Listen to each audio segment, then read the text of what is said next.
Non टॉलरन्सच्या नुसार, मुख्यमंत्र्यांच्या आदेशानुसार नॉन टॉलरन्सच्या नुसार न्यायची असेल तर मिरज असेल, तिथले डीवायएसपी असतील, तिथले पीआय असतील, सांगली जिल्ह्याचे एसपी असतील, हे कशा पद्धतीनं तिथं कार्यभार करतायत यावरती अध्यक्ष महोदय प्रश्नचिन्ह आज निर्माण झालेला आहे। आज मगाशी ज्यावेळेस आम्ही माहिती मागवत होतो, अगदी स्वर्गीय आर आबा ज्यावेळेस गृहमंत्री होते, संपूर्ण राज्यामध्ये गुटखा बंदी असेल, संपूर्ण राज्यामध्ये आकड्यांची बंदी असेल, ही फार मोठ्या प्रमाणात अध्यक्ष महोदय केली गेली होती। त्या काळात फार मोठ्या प्रमाणात धाडी टाकल्या गेल्या होत्या। आजही लोक सांगतात की त्यावेळेस एक चैतन्याचं वातावरण अध्यक्ष महोदय निर्माण झालं होतं। पण आता आपण 10:36 ला बोलतोय।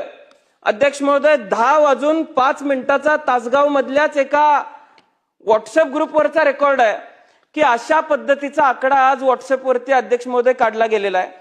अध्यक्ष महोदय, माझ्या वडिलांनी या सभागृहामध्ये काम करत असताना चिठ्ठ्या उधळल्या होत्या आकड्यांच्या।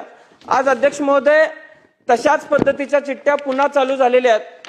या चिठ्ठ्या अध्यक्ष महोदय आज तासगाव मधल्या आजच्या आहेत, त्या आज आकडे काढले गेलेले आहेत आणि तिथं कशा पद्धतीनं कार्यभार तिथले पोलीस करतायत यावरती अध्यक्ष महोदय प्रश्नचिन्ह निर्माण झालेला आहे।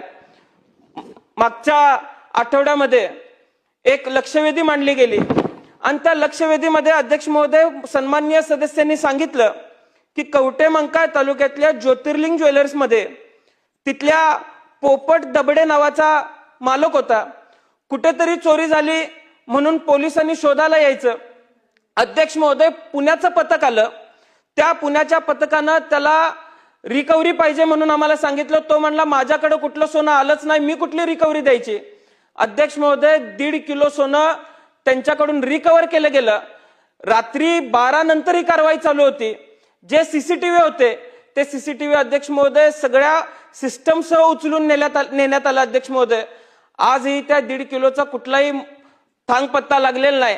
मागच्या वर्षी याच पोपट दबडेंनी या सगळ्या जाचाला कंटाळून अध्यक्ष महोदय आत्महत्या केली। तासगाव मध्ये सुद्धा अध्यक्ष महोदय असाच प्रकार आहे।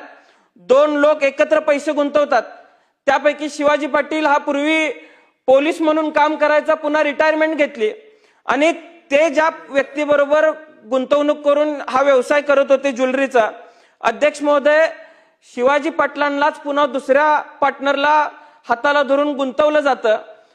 या पार्टनरला बाहेर पोलिसांनीच लपवलेलं आहे अशी माहिती आम्हाला काढली त्यावेळेस मिळाली।